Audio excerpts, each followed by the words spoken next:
Hey there. You're scared, aren't you? Scared about your health. Worried about every sensation in your body. Anxious about what that pain might mean. What that symptom could be. What might be wrong. Maybe you've been Googling symptoms, reading worst-case scenarios, convincing yourself that every ache is something serious, that every unusual feeling is a sign of something terrible. And now you're lying here, hyper-aware of your body, scanning for problems, monitoring every sensation, feeling pain that might be real or might be created by your anxiety. You can't even tell anymore. Your body hurts. Your head aches. Your chest feels tight. Your stomach is in knots. And you don't know if it's physical illness or anxiety or both. The pain is real, but the cause is unclear. And that uncertainty, that not knowing, it's terrifying. Because your mind goes to the worst places, the scariest possibilities, the most catastrophic outcomes. Take a breath with me. Just one breath. And as you exhale, see if you can release some of that fear, some of that scanning, some of that desperate need to know what's wrong. Your body is not your enemy. I know it feels like it is. I know it seems like it's betraying you. I know it feels like it's breaking down. But it's not against you. It's doing its best to keep you alive and functioning every single day. Let your shoulders drop. Let your jaw unclench. Let yourself soften instead of bracing against your own body. Tonight, we're going to talk about health anxiety, about the pain that's both real and complicated, about the fear that makes everything worse, about learning to trust your body again instead of treating it like a threat. Because here's what happens with health anxiety. The anxiety itself creates symptoms. The fear makes your body tense. The worry creates pain. And then you interpret those anxiety-created symptoms as evidence of serious illness, which creates more anxiety, which creates more symptoms. And the cycle continues. So you're caught in a loop of fear and pain and worry and more pain. Not sure what's real, illness, and what's anxiety. Not knowing what to trust. Not able to distinguish between actual health problems and anxiety-created sensations. And that's exhausting and painful and terrifying. Because you genuinely hurt. The pain is real, but the interpretation might be wrong. The meaning might be different than what your anxious mind is telling you. So tonight, let's explore this. The relationship between anxiety and physical pain. The way fear manifests in the body. The cycle that keeps you trapped. And most importantly, how to start trusting your body again instead of constantly fearing it. You're not dying. I know you're afraid you are, but you're not. You're anxious. And anxiety hurts. Physically. Really. But it's not the catastrophe your mind is predicting. So let's walk through this together. Let's understand what's happening. Let's find some peace in your own body again. You know what health anxiety does? It makes you hyper-aware of your body. You notice every sensation, every twinge, every ache, every irregular heartbeat, every digestive sound, every muscle tension, everything. Things that other people's bodies do constantly and they never notice. You notice. You fixate on. You interpret as dangerous. Your heart skips a beat. Everyone's heart does that occasionally. But you notice it and immediately think, heart attack, heart disease, something's wrong. Your stomach feels weird. Everyone's digestion is imperfect sometimes. But you notice it and immediately think, cancer, serious disease, something terrible. You have a headache. Everyone gets headaches. But you have one and immediately think, brain tumor, aneurysm, something catastrophic. See what's happening? You're noticing normal body sensations and interpreting them through the lens of fear, through the filter of catastrophe, through the assumption of worst-case scenarios. And that interpretation, that fear-based lens, it creates more symptoms. Because anxiety has physical effects, real physical effects. Anxiety makes your muscles tense. That creates pain, real pain. Tension headaches, back pain, neck pain, jaw pain, all real, all caused by anxiety-related muscle tension. Anxiety affects your digestion, creates stomach problems, nausea, digestive issues. All real sensations, all caused by anxiety affecting your gut.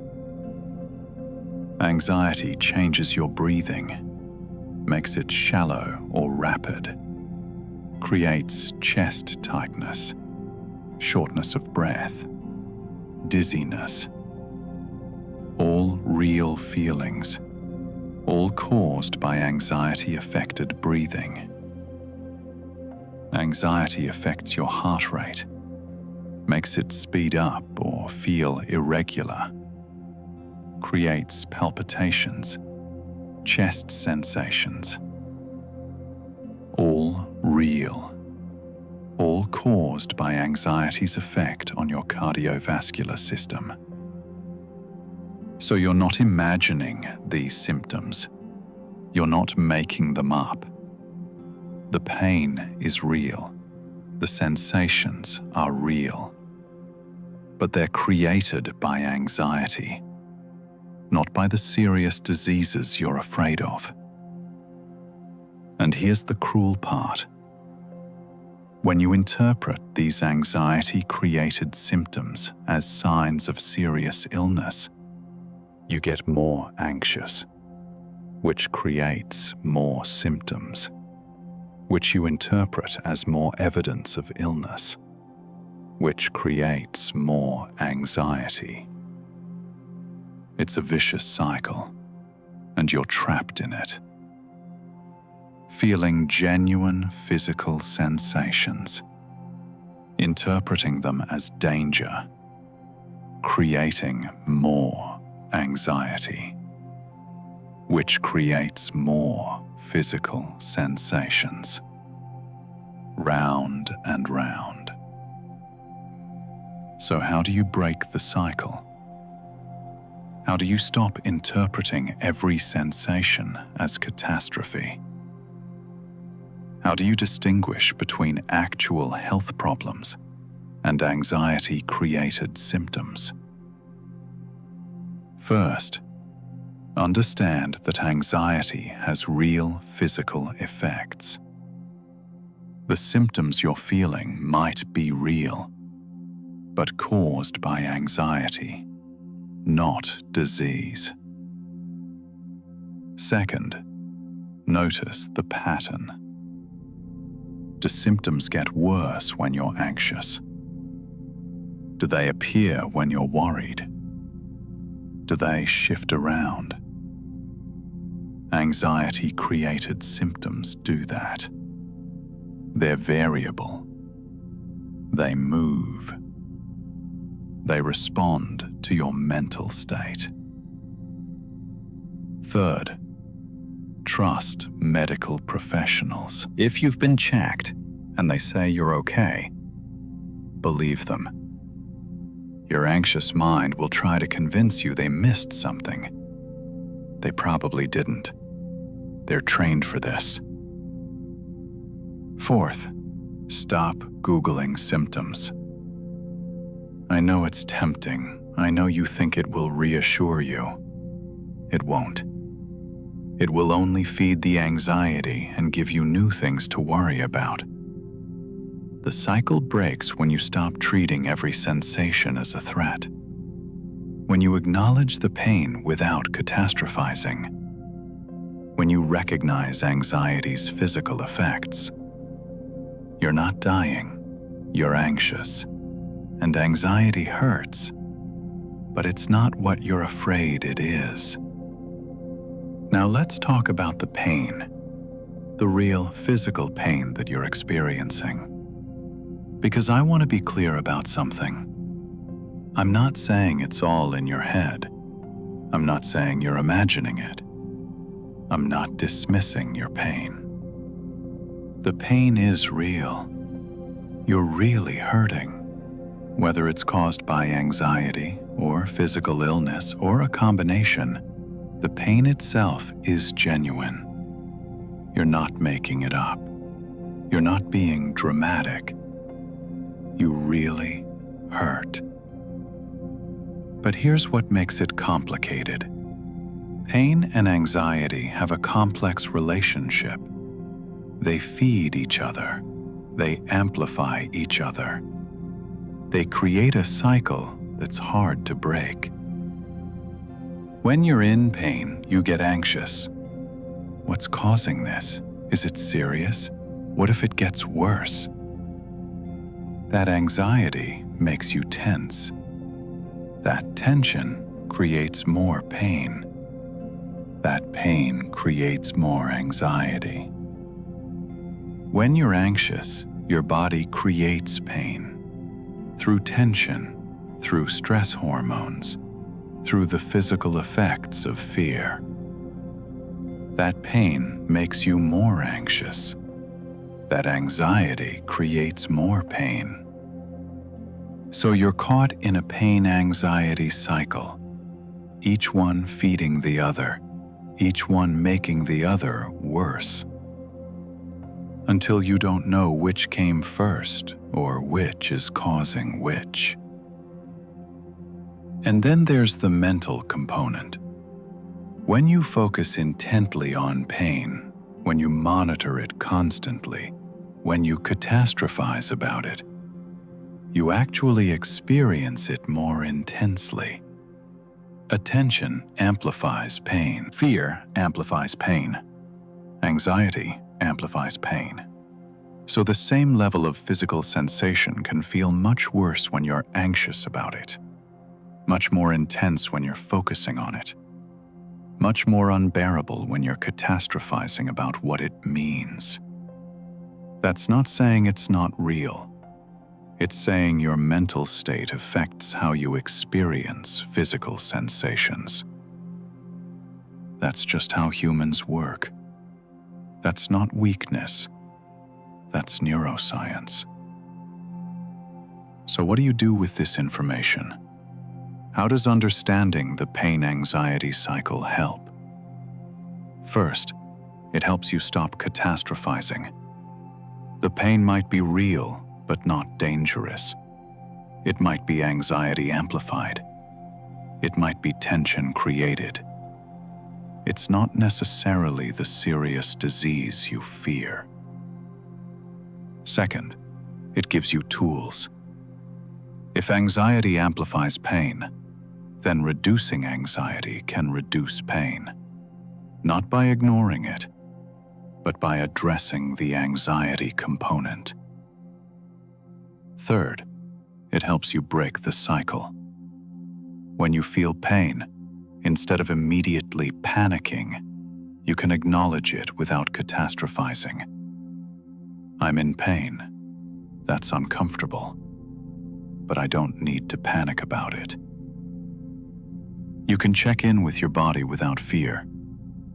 Is this pain that needs medical attention? Or is this pain that I can manage with breathing, relaxation, and anxiety reduction? You can distinguish between pain that requires action and pain that requires acceptance and management. Not all pain is an emergency. Not all discomfort is danger. Sometimes pain is just information, not a threat. That doesn't make it less real. That doesn't mean you should ignore it. But it means you can respond to it differently, with less fear, with more wisdom, with more calm. You're in pain. That's real. I validate that. But the meaning of that pain might be different than what your anxious mind is telling you. And understanding that can help you suffer less, even while experiencing the same physical sensations. The pain is real. The fear makes it worse. Understanding that is the first step to breaking the cycle. Here's something important about your body that you've forgotten. Your body is trying to help you. It's trying to keep you safe. It's trying to communicate with you. But you've started treating it like an enemy, like something that's betraying you, like something you need to constantly monitor and control and fear. And that adversarial relationship with your own body, it's making everything worse. Because when you treat your body as a threat, your nervous system stays activated. You stay in fight or flight. You stay tense. You stay afraid. And that chronic activation, that constant state of threat, it creates symptoms. It creates pain. It creates the very sensations you're afraid of. So what if you changed your relationship with your body? What if instead of treating it as an enemy, you started treating it as an ally? What if instead of fearing every sensation, you started listening with compassion? When you feel pain, instead of immediately panicking, what's wrong? What disease is this? Am I dying? What if you asked, what is my body trying to tell me? What does it need? How can I help? Maybe your body is telling you you're stressed. Maybe the tension headache is saying, you need to relax. You've been clenching your jaw all day. Maybe your body is telling you you're anxious. Maybe the stomach ache is saying you're worried. Your gut is responding to that stress. Maybe your body is telling you you're exhausted. Maybe the body aches are saying you need rest. You've been pushing too hard. Not every sensation is a disease.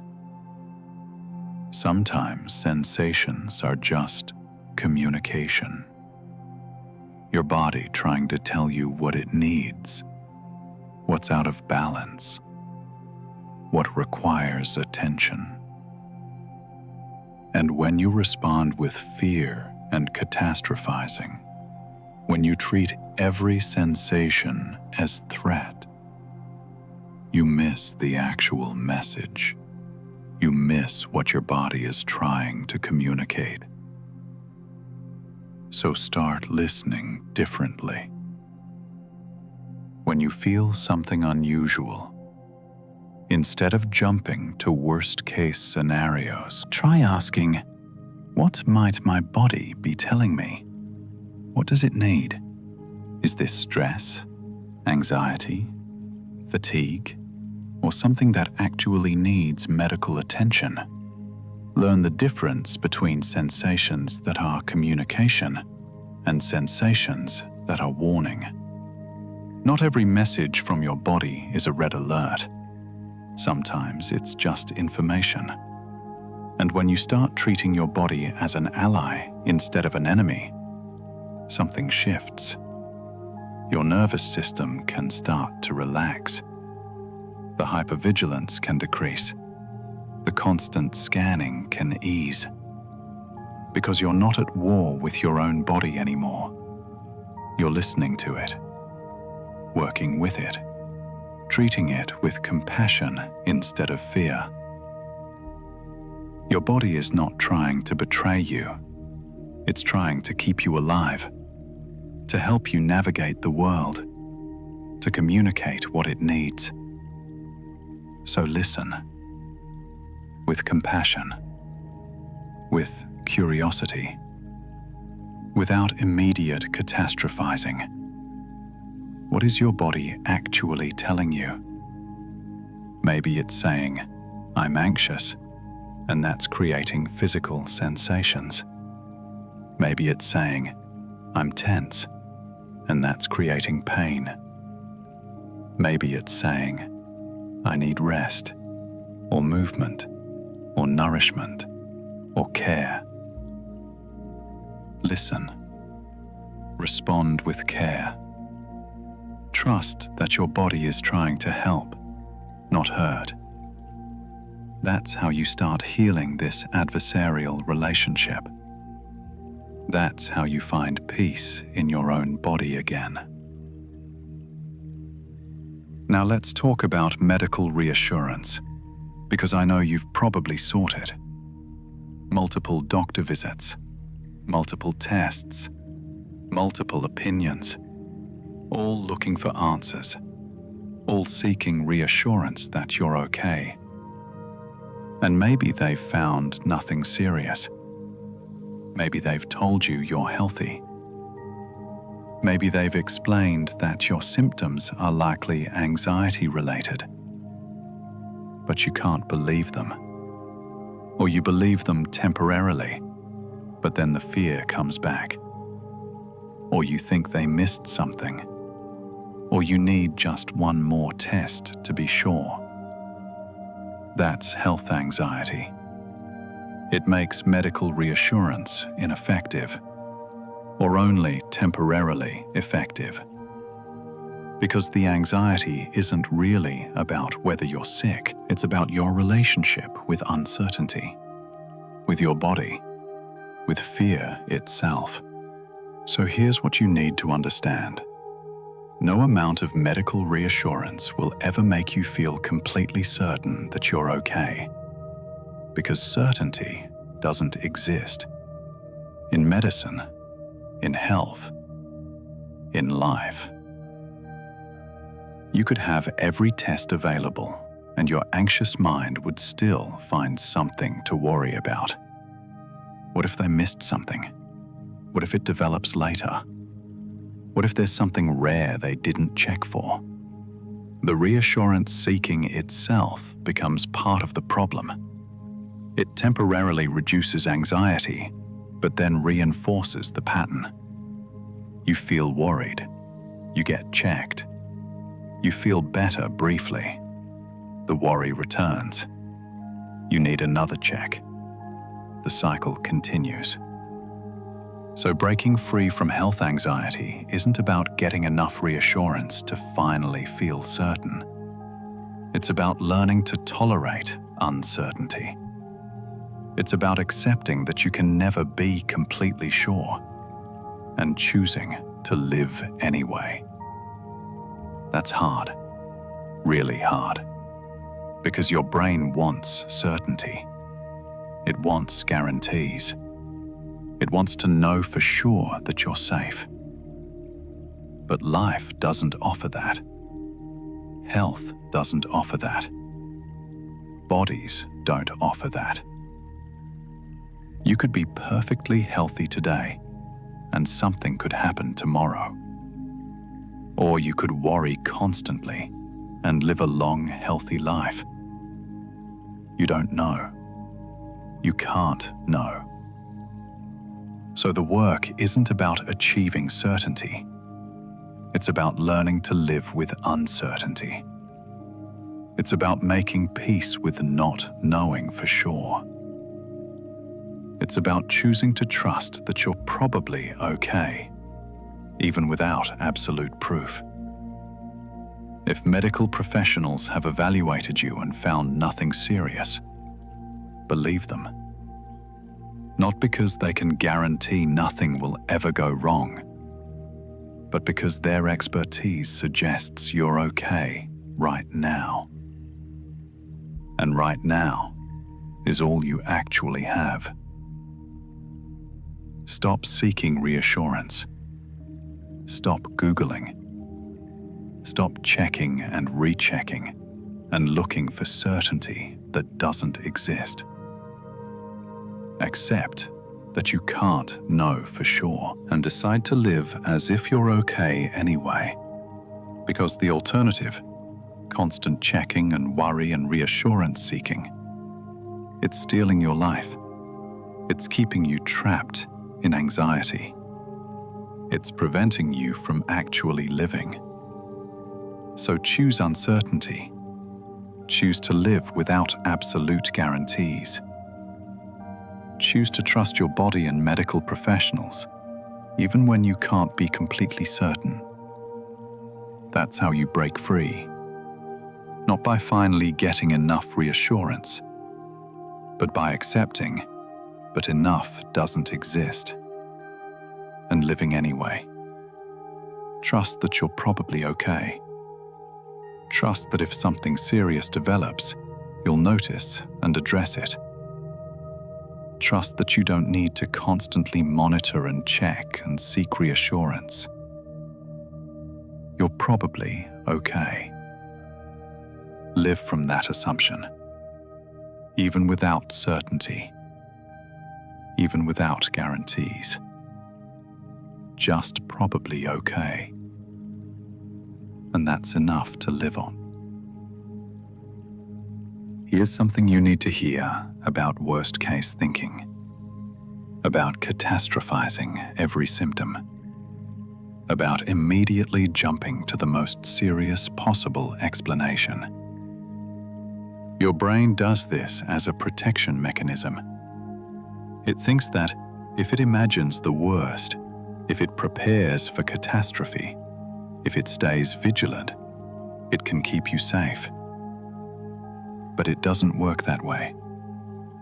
Imagining the worst doesn't prevent it. Worrying about disease doesn't protect you from it. Catastrophizing doesn't prepare you. It just makes you suffer now for things that probably won't happen. You're experiencing all the fear and suffering of serious illness without actually having serious illness. You're living through worst-case scenarios in your mind that aren't happening in reality. And that's exhausting and painful. And it's stealing your life. You're so busy worrying about potentially dying that you're not actually living. So what if you changed the pattern? What if when you notice a symptom, instead of immediately catastrophizing, you chose a different interpretation? Not denial, not pretending nothing could ever be wrong, but balanced thinking, realistic assessment, most likely explanations, rather than worst-case scenarios. You have a headache. Most likely explanation: tension, stress, dehydration, lack of sleep. Normal, common, manageable. Not brain tumor. Not aneurysm. Just a headache, which most people get regularly. Your heart feels weird. Most likely explanation: anxiety, stress, too much caffeine. Normal variation in heart rhythm. Common, usually benign. Not heart attack. Not heart disease. Just your heart doing what hearts do. Your stomach hurts. Most likely explanation: stress, anxiety affecting digestion, something you ate, normal digestive processes. Common, temporary, manageable. Not cancer. Not serious disease. Just your stomach being sensitive. See the difference? Same symptom, different interpretation. One creates panic. One creates calm. One steals your peace. One allows you to live. And here's the important part. The most likely explanation is usually correct. Common things are common. Rare diseases are rare. The headache probably is just a headache. The heart weirdness probably is just anxiety. The stomachache probably is just stress. So choose the most likely explanation, not the worst-case scenario, not the rarest possibility, not the most catastrophic interpretation. Just the most common, most likely, most realistic explanation. And then act accordingly. If it's probably just a headache, treat it like a headache. Rest, hydrate, take appropriate medication if needed. Don't rush to the ER. Don't Google brain tumors. Just treat the most likely cause. If symptoms persist or worsen, if something genuinely seems wrong, then seek medical attention. But don't treat every symptom as an emergency. Don't interpret every sensation as catastrophe. Most of the time, your body is just being a body, doing normal body things, having normal sensations, experiencing normal variations. Not everything is a crisis. Not everything is disease. Not everything is danger. So stop catastrophizing. Start choosing realistic interpretations. Stop jumping to worst-case scenarios. Start assuming the most likely explanation. You're probably okay. That's the most likely scenario. That's what's probably true. Live from that assumption, unless you have real evidence otherwise. Common things are common. You probably have common explanations for your symptoms, not rare diseases, not catastrophes, just normal body stuff. Believe that. Choose that interpretation. Live from that assumption. That's how you break free from constant catastrophizing. Let me tell you what happens when you start trusting your body again. When you stop treating every sensation as a threat. When you break free from constant health anxiety, you start living again.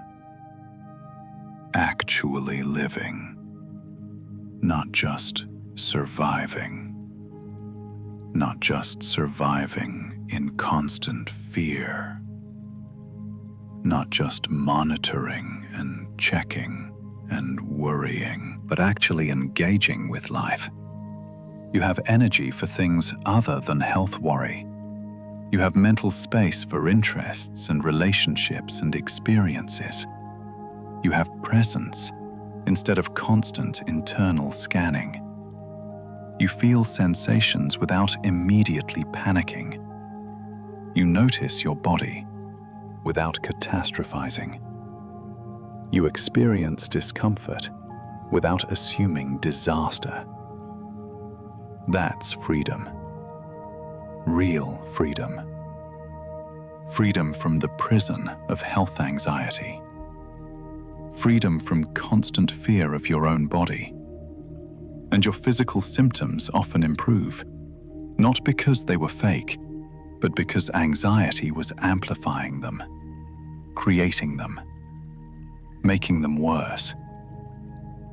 When anxiety decreases, symptoms often decrease. The tension headaches ease, the stomach issues calm, the chest tightness releases.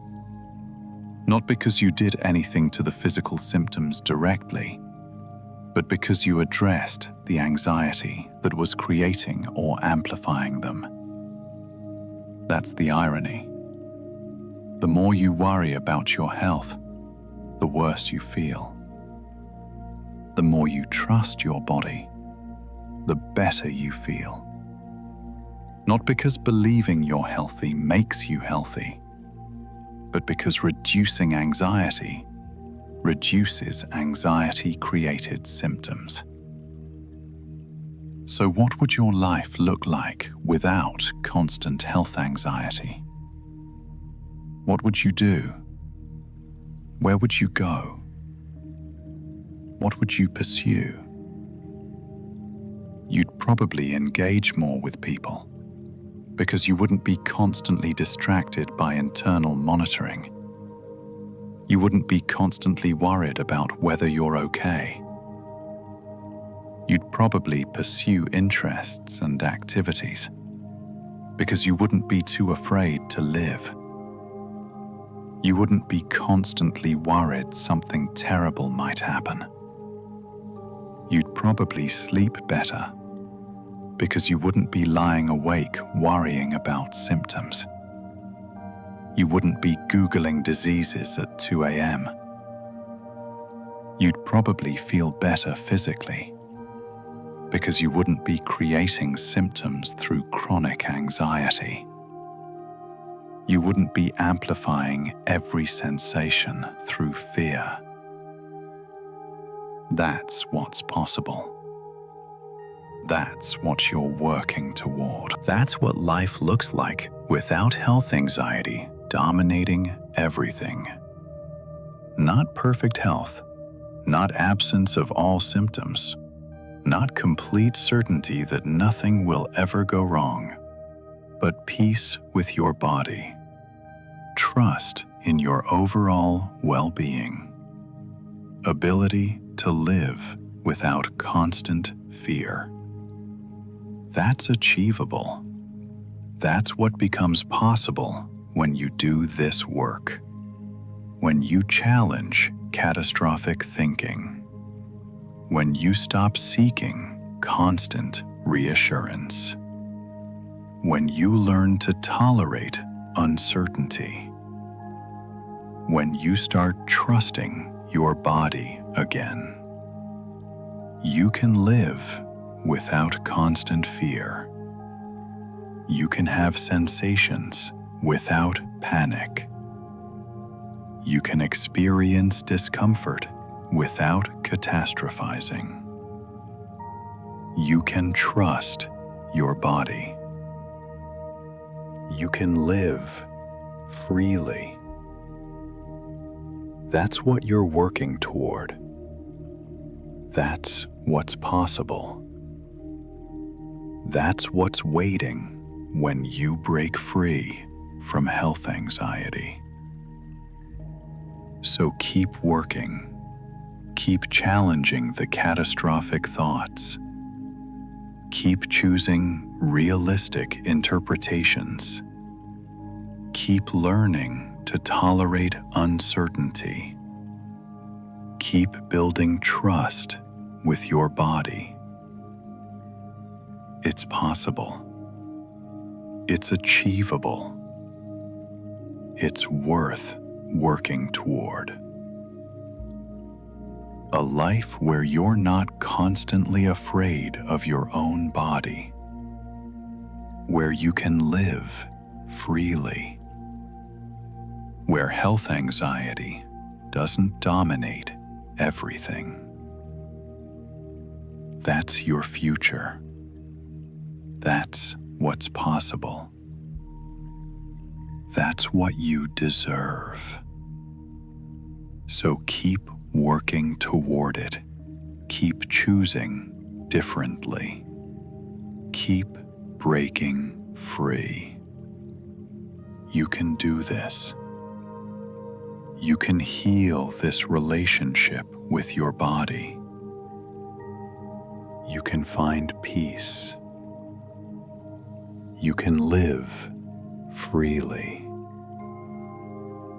Tonight, as you lie here, hyper-aware of every sensation, worried about what each one means, I want you to try something different. Instead of scanning for problems, instead of monitoring for danger, instead of catastrophizing every twinge, I want you to thank your body. I know that seems strange. Your body feels like the enemy right now. But bear with me. Thank your heart for beating consistently, keeping you alive, pumping blood to every part of your body.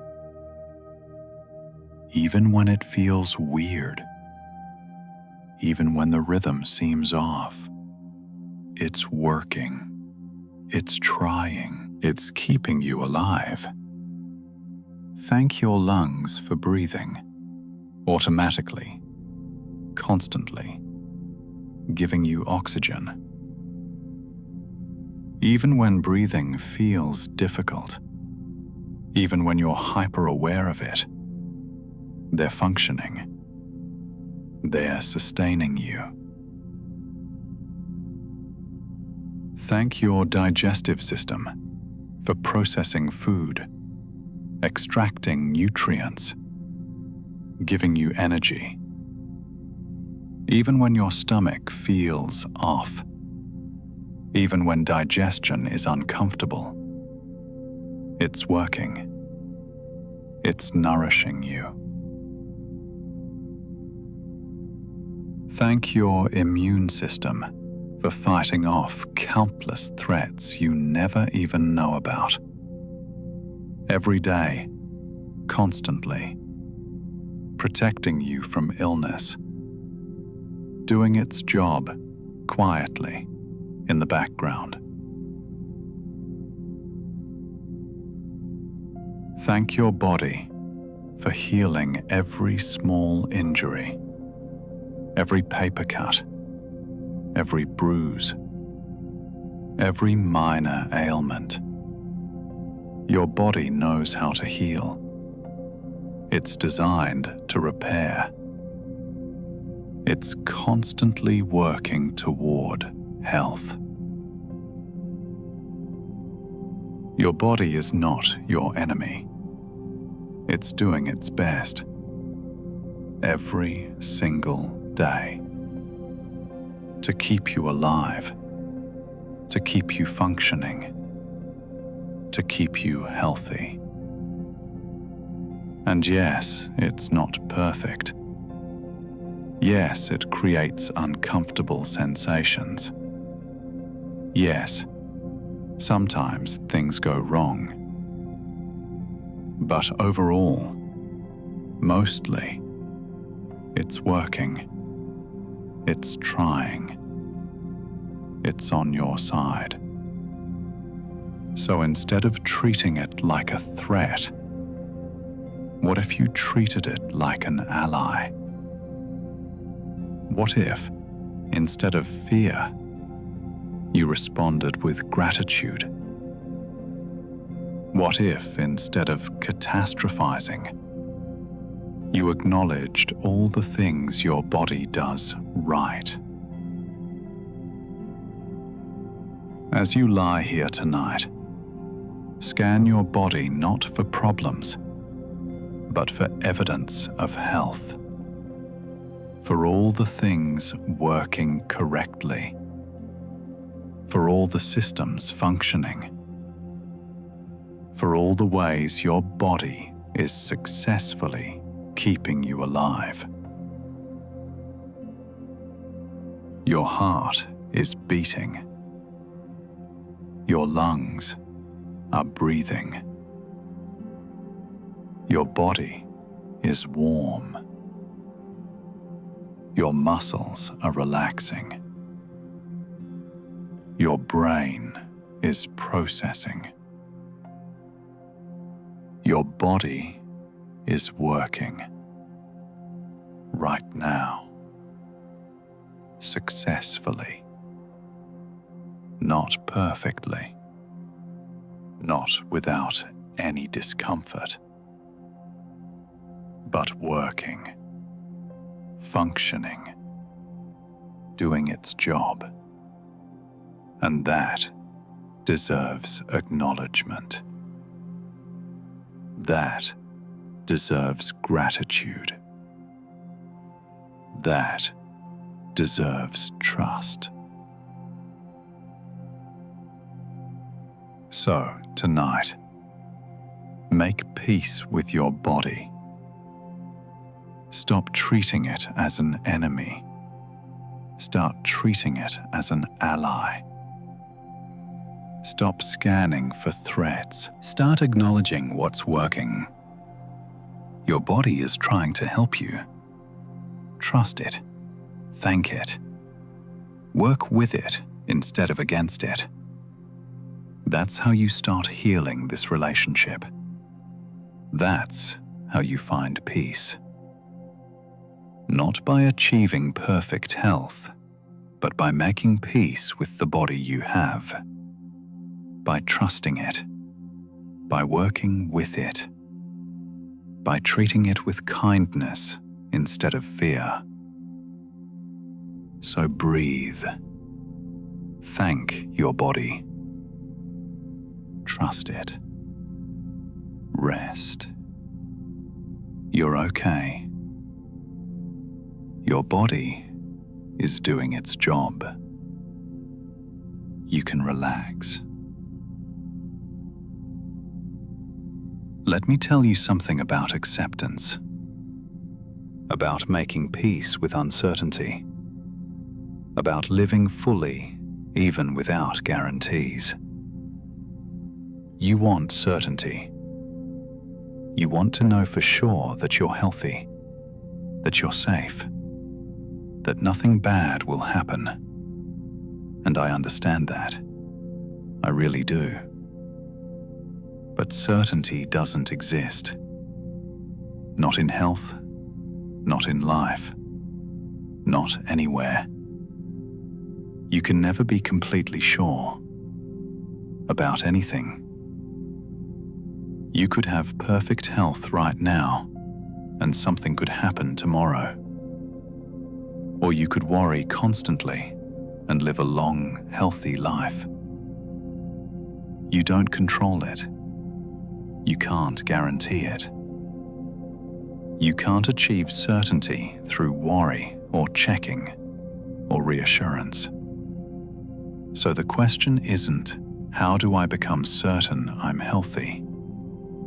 The question is, how do I live fully without certainty? How do you engage with life when you can't know for sure what will happen?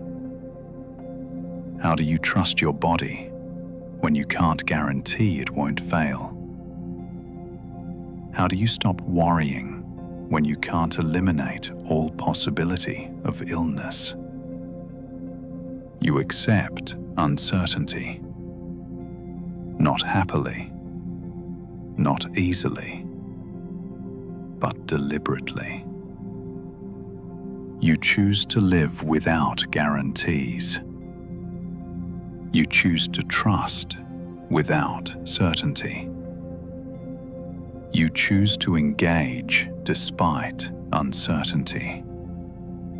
Because the alternative, constant seeking of certainty that doesn't exist, it's not living. It's just extended anxiety. It's suffering without actually protecting yourself. It's sacrificing your present for a future you can't control. So you make a choice. You choose to assume you're probably okay. You choose to trust your body. You choose to live fully despite uncertainty. Not because you're certain nothing will go wrong, but because uncertainty is the price of being alive. And you'd rather live with uncertainty than be paralyzed by it. That's acceptance. Not giving up, not resigning yourself to illness, but accepting that you can't know for sure and choosing to live anyway. Live as if you're healthy. Engage as if you're okay. Pursue as if you have time.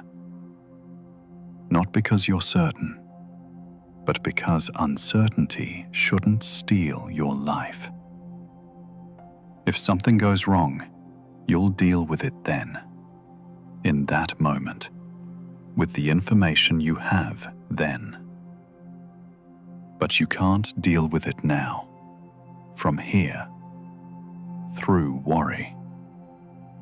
So stop trying. Stop seeking certainty. Stop letting fear of uncertainty paralyze you. Accept that you don't know, and live anyway.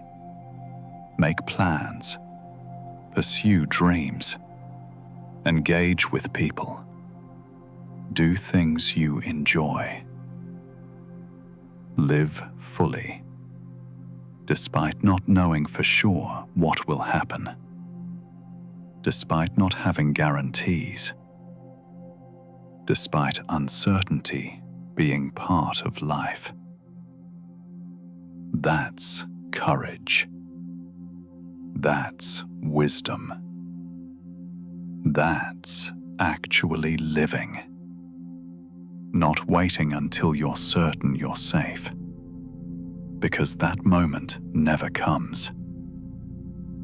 But living now, engaging now, being fully present now, despite uncertainty. You're probably okay. You probably have time.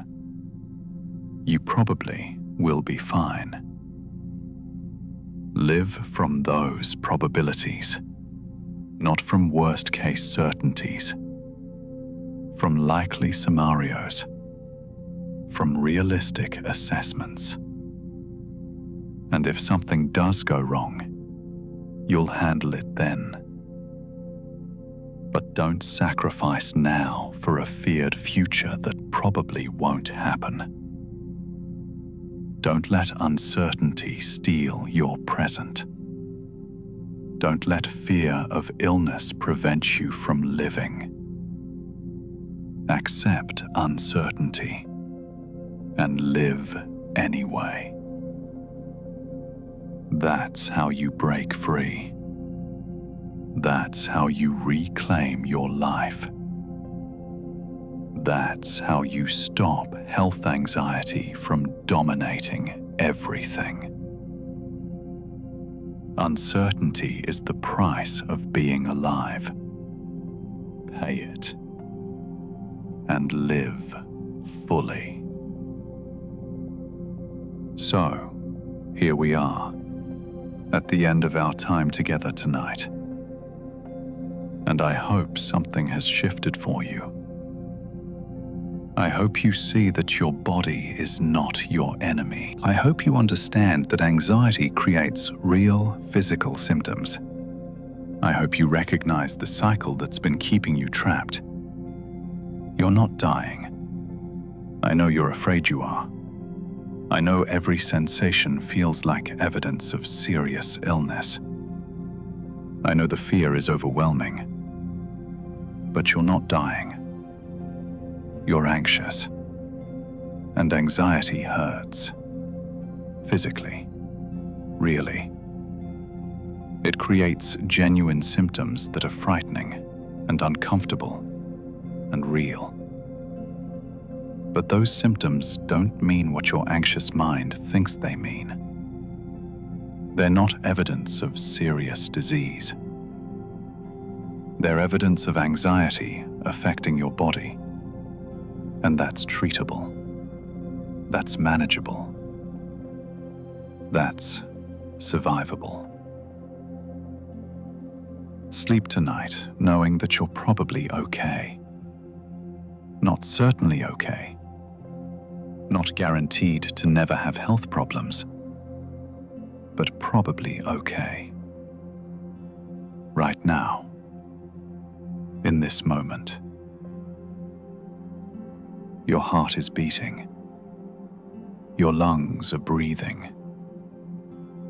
Your body is functioning. Not perfectly, not without discomfort, but functioning, working, keeping you alive. Tomorrow, start changing your relationship with your body. Stop treating every sensation as a threat. Stop catastrophizing every symptom. Stop seeking constant reassurance. Start trusting. Start choosing realistic interpretations. Start accepting uncertainty. Start living, despite not having guarantees. Challenge catastrophic thoughts. That's anxiety talking. The most likely explanation is much less serious. I'm probably okay.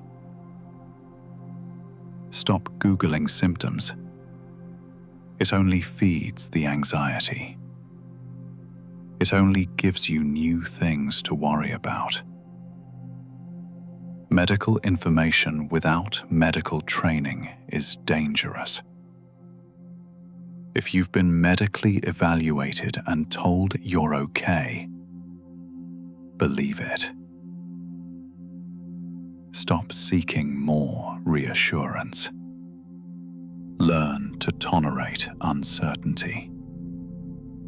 Accept that you can't know for sure. Thank your body instead of fearing it. Acknowledge what's working instead of only noticing what's uncomfortable. Treat your body as an ally instead of an enemy. Break the pain-anxiety cycle. When you feel discomfort, breathe through it without catastrophizing. Acknowledge it without panic. Manage it without assuming disaster. You can heal this relationship with your body. You can break free from health anxiety. You can live without constant fear. It's possible. It takes work, but it's achievable. You're not your anxiety. You're not your symptoms. You're a person who deserves to live freely, without constant fear of your own body. So start tonight. Start trusting. Start changing your interpretations.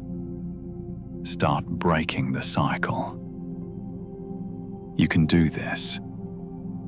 You can heal.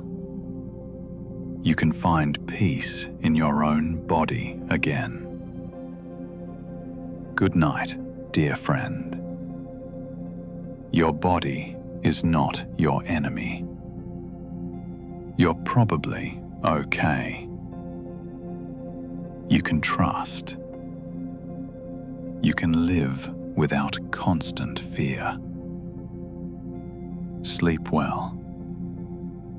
Rest in the knowledge that you're doing your best, that your body is doing its best,